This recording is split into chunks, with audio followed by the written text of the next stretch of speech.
Hi అండి, అందరికీ నమస్తే. అందరూ ఎలా ఉన్నారండి? బాగున్నారా? నేను కూడా చాలా బాగున్నాను.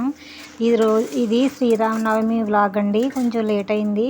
నేను ముందు రోజునే గిన్నెలు అవి తోమేసుకొని గుమ్మాలు అవి కడిగేసుకొని అన్నీ చేసుకుని పెట్టేసుకుందాం అనుకున్నానండి. గుమ్మలన్నీ కడిగి ముగ్గులు అయితే పెట్టుకున్నాను, కానీ రాత్రి గిన్నెలు ఏమి తోముకోలేదు. ఎందువల్ల నాకు బాగానే శ్రీరామనవమి ముందు రోజునే చాలా నీరసంగా అనిపించేసిందండి. అందుకని రాత్రి గిన్నెలన్నీ అలా ఉండిపోయినాయి. రాత్రి 9 అయ్యే వరకు మాకు పాల క్యాన్లో అవి రావన్నమాట అండి. ఒకవేళ అప్పుడు 9 గంటలకు తోముదాం అనుకున్నా బయట చీకట్లో తోమాలన్నమాట. అందుకని పాల క్యాన్లు అవి రాత్రి అది తోమలేదు. రోజు పాల క్యాన్లు కూడా తోమను అనుకోండి, వేరే గిన్నెలన్నీ తోముకుంటాను. కానీ ఆ రోజు అయితే మాత్రం అసలు చాలా నీరసంగా అనిపించేసి గిన్నెలు అయితే తోమలేదనమాట అండి. అందుకని ఉదయమే లేచి కొంచెం 1 గంట ముందు లేచి అనమాట అండి. రోజు మీద 1 గంట ముందు లేచి ఇలాగా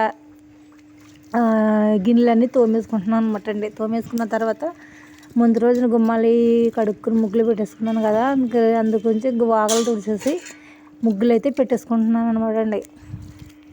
అన్నీ ఉదయం చేసుకోవడం వల్ల కొంచెం 8 అయిపోయింది అనమాట. చాలా లేట్ అయిపోయింది అనమాట అండి. ముందు రోజున చేసుకోకపోవడం వల్ల ఎక్కువ టైం అయిపోయింది అనమాట. అందువల్లే ఈ సంవత్సరం గుడికి కూడా నేను ప్రతి సంవత్సరం రాములవారి గుడికి కళ్యాణం చూడడానికి వెళ్ళేదాన్ని, కానీ ఈ సంవత్సరం మరి ఇంకా వెళ్ళలేదనమాట అండి. ఇంటి దగ్గరే దండం పెట్టుకున్నాను అనమాట.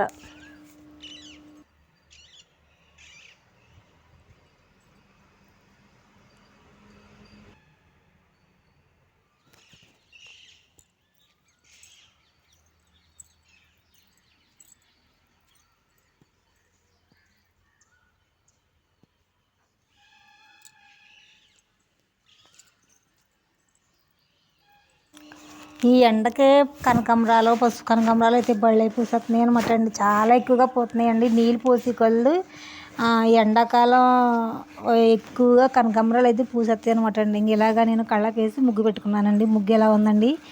బాగుందా? ఇంకా అరుగులు అయ్యి ఇలా కడిగేసుకుని ముగ్గులు పెట్టుకున్నాను అనమాట అండి. ఎండ అయితే అప్పుడే బీభత్సంగా చూసారా ఎండ ఎలా వచ్చిందో? చాలా ఎక్కువగా వచ్చింది అనమాట అండి ఎండ.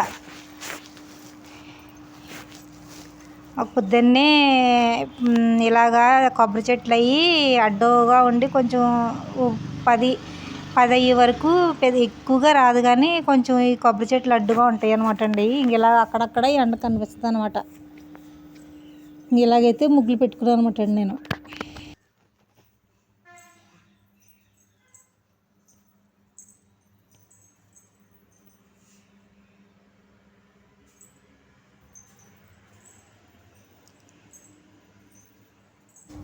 ఇలా గ్యాస్ పొయ్యి అది శుభ్రంగా నీట్గా తుడిచేసుకునండి. పెసరపప్పు నానబెట్టుకున్నాను అంటే రాముడికి నైవేద్యంగా పానకం వడపప్పు పెట్టుకుంటాం కదండి. అందువల్ల నేను పెసరపప్పు అయితే నానబెట్టుకున్నాను అనమాట. ఉదయం లేవగానే పెసరపప్పు నానబెట్టేసుకుని ఇలాగ ముగ్గులు అవి పెట్టేసుకుని రాత్రి పెట్టుకున్నాను అనుకోండి. ఆ గిన్నెలు అయితే ఒకటే తోమలేదు, కానీ ఇలాగ అందంగా శుభ్రం చేసుకున్నాను అనమాట అండి. శుభ్రంగా చేసుకున్నాం అంటే పొద్దున్న వంట చేయడానికి చాలా సింపుల్గా ఉంటుంది కదా, కష్టంగా అనిపించదు. అదే పొద్దున్నే అన్నీ తుడుచుకొని వంటగది కూడా తుడుచుకొని తడిగుడ్డ పెట్టుకుని ముగ్గులు పెట్టుకోవాలంటే చాలా ఇసుగా ఉంటుంది అనమాట అండి. అందువల్ల నేను అలా చేసుకున్న తర్వాత ఇంకా స్నానం చేసి వచ్చేసి మల్లెపూలు ఇప్పుడిప్పుడే చిన్న చిన్న మొగ్గలు వేస్తున్నాయి అనమాట అండి. అక్కడక్కడ కొన్ని పూలు పూసినాయి, అవేమో కోసుకుంటున్నాను అనమాట దేవుడికి.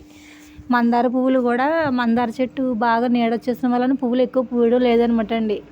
మందార చెట్టు చుట్టూ కూడా 4 రకాల మందారాలు ఉన్నాయండి. ఆ మందారాల చుట్టూ కూడా అరటి మొక్కలు, ఇలా మామిడి మొక్క, కొబ్బరి మొక్కలు అన్నీ నీడొచ్చేసిన వల్ల పువ్వులు ఎక్కువ పూయడం లేదనమాట అండి. ఆ తర్వాత దేవుడి దగ్గర అన్నీ నేను సర్దేసుకున్న తర్వాత ఇంకా పానకం ఇలా చేసుకుంటున్నాను అనమాట అండి.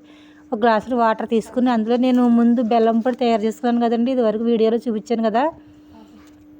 ఈ బెల్లం పొడి వేసుకుని కలుపుకొని అందులో యాలకులు, మిరియాలు కలిపి దంచుకుని అది వేసుకుని కలుపుకుంటుని అది కూడా గిన్నెలో పెట్టుకుని దాని మీద బెల్లం వేసుకుంటే పెసరపప్పు కూడా రెడీ అనమాట అండి.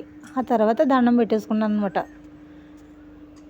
ఈరోజు వంటకి నేను పప్పు మామిడికాయ వండానండి. దండం పెట్టేసుకున్న తర్వాత పప్పు మామిడికాయ వండి టిఫిన్ కోసం ఇడ్లీ వేసాను, పల్లీల చట్నీ చేసాను అనమాట అండి. టిఫిన్ అయిపోయిన తర్వాత పప్పు మామిడికాయ వండాను ఈరోజు. ఇంకా గుడికాయ వెళ్ళలేదనమాట అండి. చాలా నీరసంగా ఉండటం వల్లనే చూడండి, చాలా నీరసంగా అయిపోయిన వల్ల నేను ఇంకా ఇంటి దగ్గర దండం పెట్టుకుని గుడికి వెళ్ళలేదనమాట అండి. ఇదివరకు మా చిన్నతనంలో అయితే పొద్దున్నే గుడి దగ్గరికి వెళ్ళిపోయండి. పానకం కోసం చెంబు గ్లాసు పట్టుకుని వెళ్ళిపోయండి. పూజ అదే రాముల వారి కళ్యాణం అయిపోయేదాకా కూర్చునే వాళ్ళం అనమాట అండి. పానకం పోంచుకొని ఇంటికి తెచ్చేసుకునే వాళ్ళం. పానకం కోసమే కళ్యాణానికి వెళ్ళేవాళ్ళం అనమాట అండి.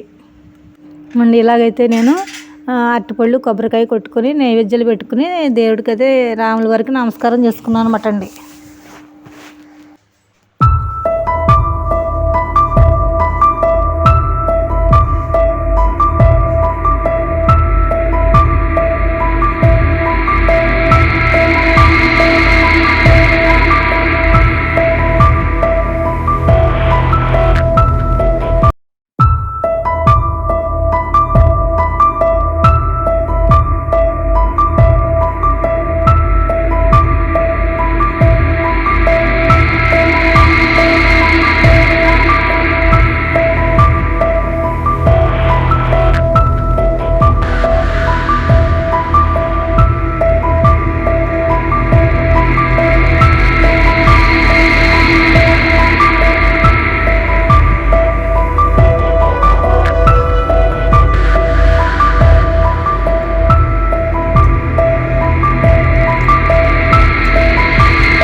ఈ శ్రీరామనవమి అయితే మేము ఎలా జరుపుకున్నామండి, మీరందరూ ఎలా జరుపుకున్నారో కామెంట్ సెక్షన్లో కామెంట్ చేయండి. ఇలా పప్పు మామిడికాయ వేసుకుని మేము వడియాలు. ఈ వీడియో నచ్చితే ఈరోజు భోజనం అయితే చేసుకోండి, అలాగే కామెంట్ కూడా చేయండి. ఓకేనండి, బాయ్ అండి.